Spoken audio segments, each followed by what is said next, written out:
Values and methods of our program.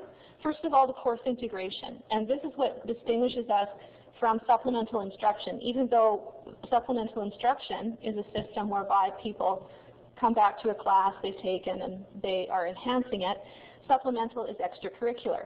And so we focus on course integration as a goal. It's not always the case that when you first host a peer mentor or a faculty mentor of a peer leader, that you instantly know how to integrate a peer mentor into your class.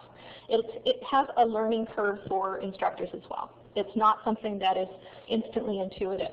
People know what to do with teaching assistants. They know what to do with lab assistants. They don't necessarily know what to do with a peer mentor.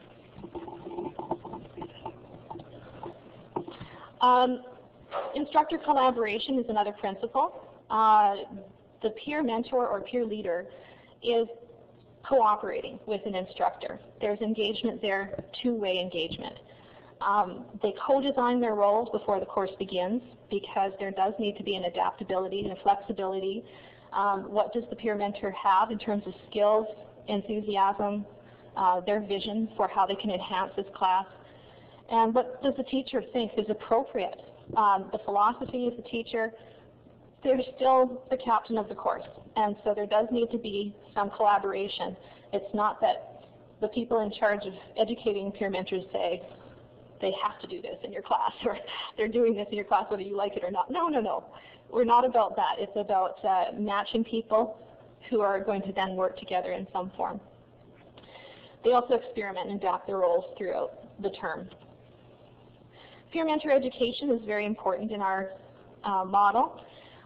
We use a service learning course design for the peer mentoring course or the peer leadership course. We have two different terminologies across faculties. In nursing, it's peer leader, and elsewhere it's peer mentor or mentor. But peer leader or mentor education is delivered through service learning. And that means that you have a course that has a rigorous academic core, but some component of it is service hours.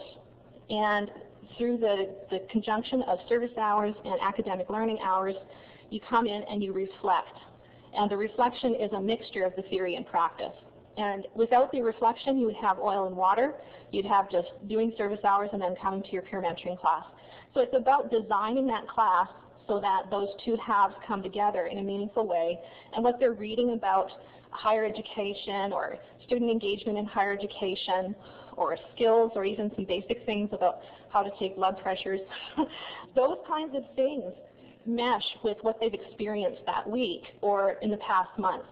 And so it's about verbally and in writing trying to synthesize the theory with the practice.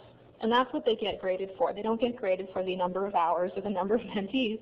They get graded on the intellectual rigor and quality of their engagement and criticism of themselves and of what would make the system better.